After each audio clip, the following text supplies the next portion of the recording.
Welcome to another episode of Distilling the West. I'm your host, Dan, joined by my co-host, Dave. How you doing over there, Dave? I'm doing well, and I'm really curious if the producer's going to cut out me saying nooks and crannies right when he hit the record button. Hey, so we'll see how that goes. I love English muffins, and I love my nooks and crannies. There you go. There you go. Great content. Great content. Yes. Yeah. This is what the listeners are here for. They're Yeah. here for the nooks, and they're here for the crannies. Yeah, totally. So we're going to start out today with a listener question. This one comes from Mike. Thanks for your listenership, Mike. We really appreciate it. And, you know, he's really big into his bourbons. In fact, I believe he's also what do they call that? A Jack Daniel's Squire or something like that. Yeah, where you like are part of the membership of the Brotherhood of Jack Daniel's. But, you know, 7. yeah, and he's really big into, I guess you'd say, the big 6 distilleries out of Kentucky, sort of the OGs. You know, he loves Elijah Craig and stuff like that. So his question was really, you know, sometimes he kind of has a hard time branching out from what his tried and true go-tos are. I get it. Yeah. And he said one distillery that he has branched out to, which is a solid move from the West, is Redwood Empire. And yeah, we had them on, Jeff Duckhorn, Lauren Patz. They now opened up their whiskey bar, tasting room, distillery out on Mare Island in Vallejo. I got to stop in. We got to get all 3 of us out there. It's definitely an amazing experience for sure.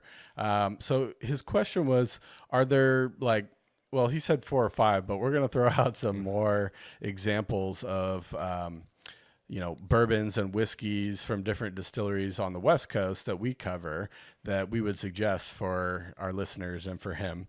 And we definitely have some great suggestions. You know, we talked about Redwood Empire, but Woodinville's doing some amazing products out of Washington, of course. And we've done some stuff with like Hinter House. Yeah, absolutely love all their spirits. Even their vodka was amazing to me, and I was not expecting that. So anything by Hinter House, I think, is great. Another one on my list here, and these are in no particular order, right? All right. Branch Point, I thought, was spectacular. Love some of their cask finishes that they've done. Phenomenal stuff. They're out of, I think it's Dayton. Is it Dayton? I know it's in the Willamette Valley of Oregon, kind of, you know, south west of Portland for sure, out in that, you know, all the towns that kind of gather around the main hub of Portland. I won't steal your thunder on maybe one of your favorite distilleries, Dave. You know, one that I don't think you were here for this episode, but Tamar Distillery, they do Mendocino spirits as one of their lines. It was great talking to Crispin. He does amazing work. He got started with Jermaine Robin and doing brandy distillations with some of the OGs doing brandy out in California wine region. And so he uses a lot of those brandy techniques, and he has like a pot still from the 1700s from Cognac, France, that he's doing his runs on. I was super surprised with how good the Mendocino spirit stuff, even their 3-year bourbon, it had a great sweetness from the corn coming into it. So I'll let you go to your favorite, Dave. Yeah, I mean, obviously, High West out in Utah is, I don't know, a mainstay on my liquor cabinet there. I believe they're up to 2 full shelves between their midwinters and their single barrel picks between I almost said Rendezvous Rye. That's not a single barrel pick, but it's one of their spirits. So yeah, just everything across the board, fantastic. Love their stuff. Yeah, I love their American Prairie, the cast strength versions of that, especially if they do a finish on it. They're keeping it a little bit more tight to the breast these days. Yeah, they are. Doing a lot more of like the more special cast finishes to distillery releases, which is kind of unfortunate, but you know, sign of the times. I think they're tightening up their portfolio and stuff. Let's see, another one that you weren't here for, unfortunately, Dave, was Bainbridge Organic Distillers from Bainbridge, Washington. They do a lot of fun stuff with with Mizunara cask, the Japanese oak. That was I felt like I could talk to him just all day about all his different techniques and the different woods and the challenges working with the Mizunara. I know they do a Sakura cask, which is like a Japanese cherry wood. So yeah, they're doing super solid products out of there. I want to. That's on my bucket list to take the ferry ride out to Bainbridge. Very cool. Very cool. Yeah, another one was Laws. We got to try their portfolio, and that was pretty much excellent across the board. Yeah. Just, I don't know. The hard work. They really put pride in what they do, and I think it really shows in the product they're putting out. Yeah, what's their moniker? No shortcuts. Yep, exactly. So yeah, I think Al does a great job with their portfolio and kind of their house style. They sort of have like a orange peel black tea kind of through note on a lot of their products that I enjoy. I think it's great. And then if you can get a hold of some of their special releases, they do a lot of really fun stuff. Of course, we love to give Alchemy a shout out of Arcata. We just recently did a tasting talk of their Mash Confusion. We love their bottled and bond rye. It's a special rye. You know, it has a really sweet component that I like a lot. And they use that Demptos Napa Cooperage that I think lends a lot to really great flavors on their whiskey. And, you know, as we were coming up with this list, the thing that stuck out most to me is there are so many great craft distilleries. We've only talked to just a fraction of who's out there. So this is an amazing list for sure, but I'm sure there's so many other just superb spirits that you can get locally wherever you're listening from. So if you are just looking to try something that is not one of the big six, go out and try it. Go to your local watering hole, try a pour of something, and just give it a shot. You won't be disappointed. I can't think of anything that has really turned us off from any of our interviews. So I think you can't miss going with something local. Yeah, check out our episodes. The Pacific Coast, we haven't done an interview with them, but I got a chance to go by their distillery. They're in like North San Diego County. Shoot, you know, we have some more SoCal folks like Devil's Creek and San Diego Distillery, just doing some really amazing, solid work. And, you know, a lot of folks are using like non-GMO or organic grains from, say, Bainbridge was the big. From gosh, why am I blanking? Admiral Maltings. Admiral Ron. He was super fun to talk to. So, check out our episodes, and I really encourage people to, you know, we have so many episodes to check it out. And you know, if we're given some tasting notes that, you know, maybe you're a big fan of dried fruits, or maybe you're looking for some of that tobacco cigar box aspect of things, and you're you know, go check those ones out.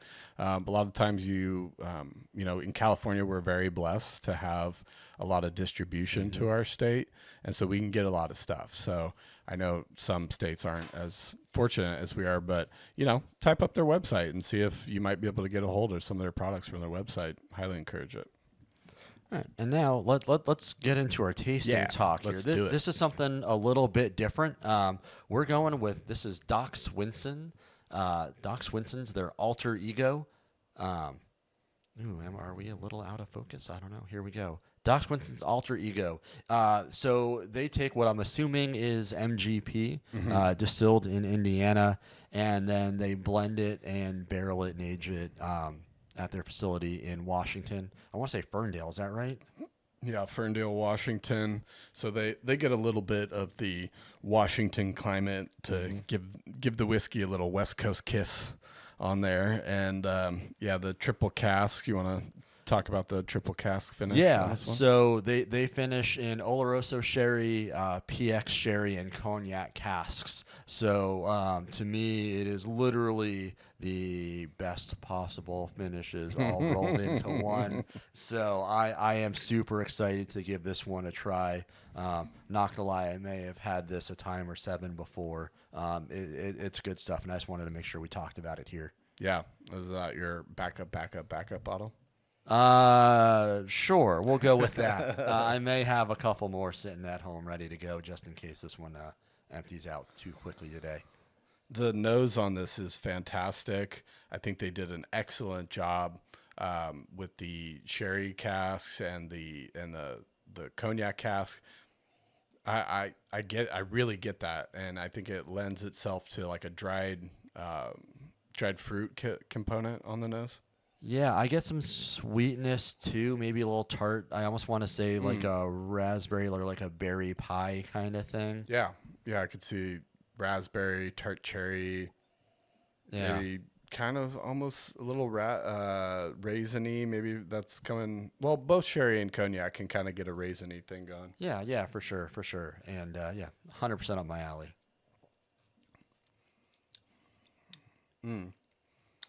That is great. That is great on the taste. Again, I think those finishing casks come through, and I really enjoy the length of time that they, finished in those casks. It's a perfect touch. It doesn't punch you in the face. Yeah. It definitely leads with that. Like, it lets you know it's there, but it's not heavy-handed to where it's like, oh gosh, I feel like I'm just drinking straight sherry or cognac here. It's like you still want to know that this is a whiskey, but it's more of a compliment than overpowering by any sense. Yeah, I think it's good. I don't mind the overpowering personally, but I do think this is a nice touch. And really, this is what 47.9% alcohol, so 95.8 proof. I think it drinks well under that, and I think these are all small batches, so your proof will vary, and so will your finishing ages. So I think it drinks well under that proof. I think it's a very, very drinkable whiskey. Mm-hmm. Yeah, I get that cognac coming in, and the sherry component. It's a good sweetness. It's got just like a pleasant tannic sort of dryness as well to it. Again, that could be something that both those spirits, but oak can also do. The oak can kind of dry your palate out too much, but it's got this nice interplay between like the juicy fruit, but then kind of that dried fruit going on too, and maybe a little vanilla in there as well. Yeah, I think if we're going to our rating system between yay, meh, and nay, for the nose, I do give it a yay. For the palate, it's an enthusiastic yay, and the finish is good as well. So I'd give it a yay across the board. Yeah, I would as well. This is one I would want to come back to. It has a little bit of that spiciness from what you would sort of expect from a MGP base on the whiskey. But I think they are master blenders up there. They're putting their craft touch on this from that aspect of things. And it's hanging out in the Washington climate there for a little bit. So I'm going to give this a yay across the board. And thanks for bringing this one over, Dave. Yeah, sure thing. Thanks for sharing it on this beautiful springish afternoon. Yeah. Cheers, Dan. Cheers, Dave.